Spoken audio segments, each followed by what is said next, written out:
Yes, today we are going to read The Truth Without Apology by Acharya Prasant. So I think in this video we are going to read chapter 6 because previous video I have done chapter 5. So now so I guess chapter 26 it's all about the punishment called entertainment. Here it's a quotation. You are looking for entertainment because you are deeply bored. Find out what is a worthy of devotions and entire life too. Why do we see ordinary people and worse still vicious ones enjoy life? Why are the courageous often seen in pain? Why do thinkers look serious while the average Joe is giggling? What we normally call enjoyment is just a kind of entertainment or a titillations. Such titillations any rich fellow can have, and that itself is the punishment. If one is chasing entertainment, if one craves a lot of excitement, that itself is the punishment. Why does one desperately need unending fun? Why is a life devoid of a simple thrill of right living? Isn't it their elations in overcoming fear? Isn't it their exhilarations in a fresh discovery? Isn't it love as aesthetics? If yes, then why do most people need an extra dose of fun, also known as a dopamine? Why are all the shopping malls overflowing on the weekend? Maybe because people have had a pathetic week. When you have a pathetic week, then you require a sensational weekend. Such entertainment is just a punishment for putting up with a rotten week. Why tolerate a bad job for 5 days so that the money is gives you can be consumed on the weekend? Doesn't look like a good deal. Hmm. Now it's the 27th chapter. Go get a life. The world is really owned by the innocent man who finds a playground and a dance floor. Everywhere the world is ruled by the joyful, secure insider who is at home. Everywhere the rest are all fooling themselves and missing the game. There was a kids learning camp I conducted in the Himalayas. All 5 to 8 year old also, among other things, I bought 4 masks, really scary masks as per me. I also bought a couple of rubber snacks and dragon. With the kids asleep one earlier morning, I sneaked up to them, brandishing the mask and flaunting the snacks. The mask threatened and snacks dueling hissed. One of the kids lazily opened just one eye through a contemptuous glance at me. Contemptuous meaning of disrespectful, as one does at a witless buffoon and turning over. Witless buffoon, which means idiot, fool, behaving like a grumpy one, and turning over, resumed her sleep, her nonchalance, which means lack of care, dismissing me with go get a life. I felt hurt, but she had taught me something.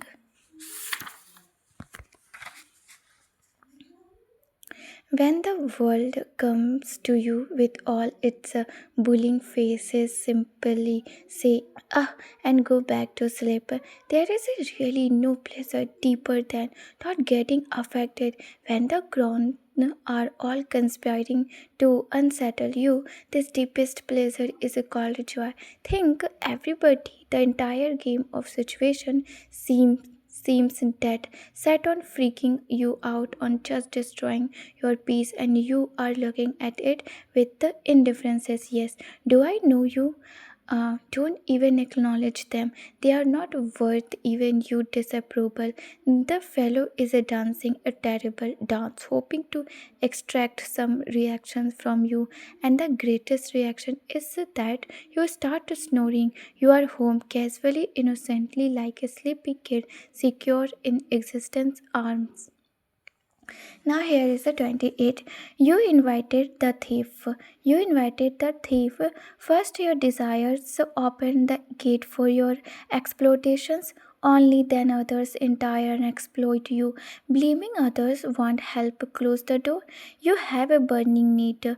You badly want something word spreads and suddenly on all kinds of vendors show up, not to help but to profit from your desperations. A needy customer is a seller dream, and when the buyer is impatient, the seller knows he can promise anything, deliver nothing, and still succeeded. He brings you spurious goods. Spurious goods means false, although it seems real, but in reality it's a false, hollow comforts, and you take them. Why? Because you can't bear your emptiness. You want escape, not understanding. This is how the world exploits you. You have a void inside, and instead of watching it quietly, you cry out. The world hears you cry and offers counterfeit solutions, and later you say they fooled me. No, they didn't. You exposed yourself. They merely entered the door and you left open. When the world sees your desperations for a peace, love, or meaning, it rushes in with noise. The more restless you are, the more you fall. But the moment you stop needy, the game changes. You can now access cautions. Wait, you say, let me see what you offer. You are no longer a helpless buyer. You are someone with clarity, and that's what the market fears most. The world exploits only the unexamined. Observe your own hunger, and the vulture lost power. Vulture means in English, I don't know, but in Hindi, it's called gidha. It's an animal. They thrive only when you are blind to your inner chaos. Others can exploit you only after you have first abandoned yourself. If you don't want to be deceived, stop being needy. If you don't want to be a solid lies, stop begging for comfort. You are not helpless, but clarity begins with one simple act: close the door.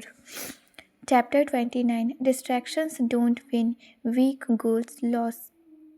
If you choose a goal not worthy enough, it makes no sense to concentrate on it. If the goal doesn't grieve you, the world will.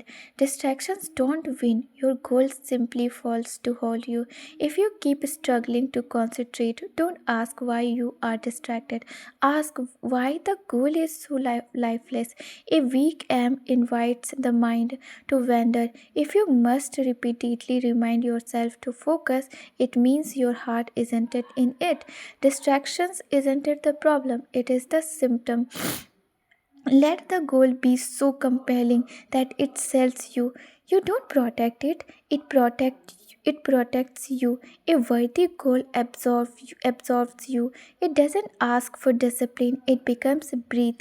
Moment music in its presence, distractions lose meaning. They seem silly, colorless beneath you, but look at how goals are usually chosen.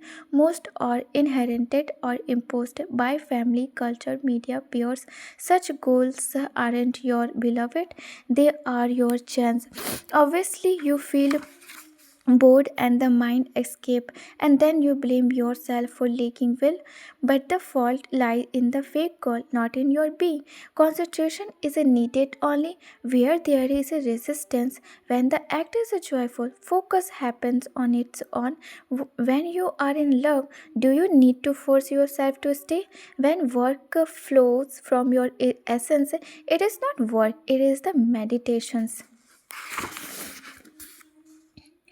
Desire needs effort because desire wants to reach somewhere else. It says restless spirit unsure. Love asks for nothing. It flows for the sake of flowing. It enjoys itself. It is the reward.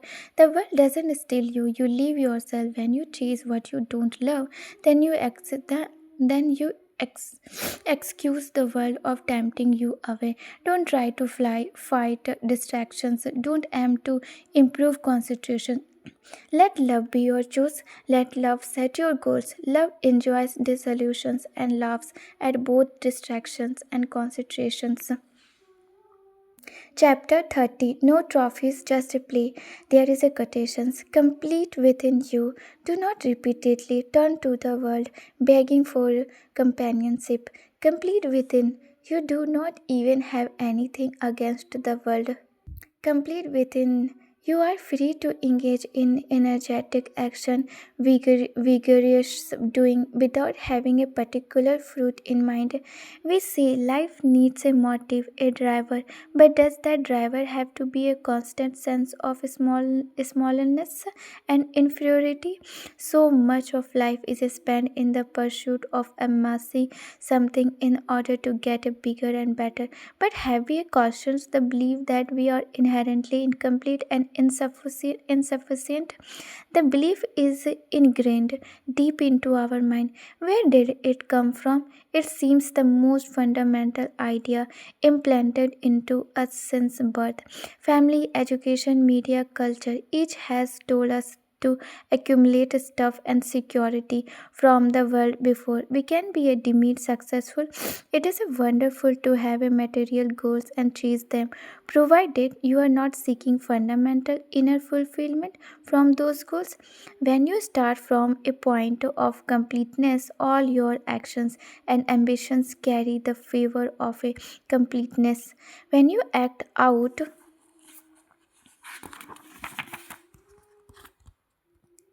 of the joy of being, the results become irrelevant from an inner standpoint.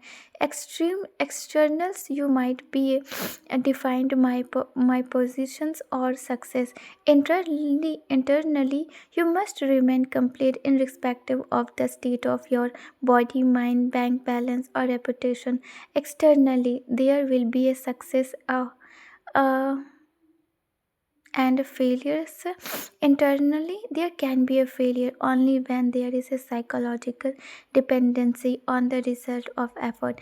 When your internal identity is on the line, only then does an adverse external outcome feel like an inner failure. There can be no failure when you begin from a point of unreasonable sureness. You are already successful.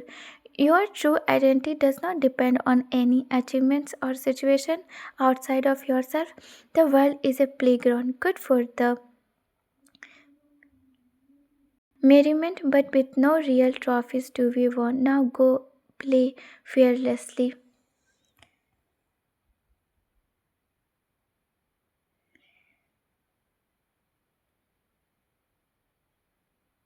Okay, thank you.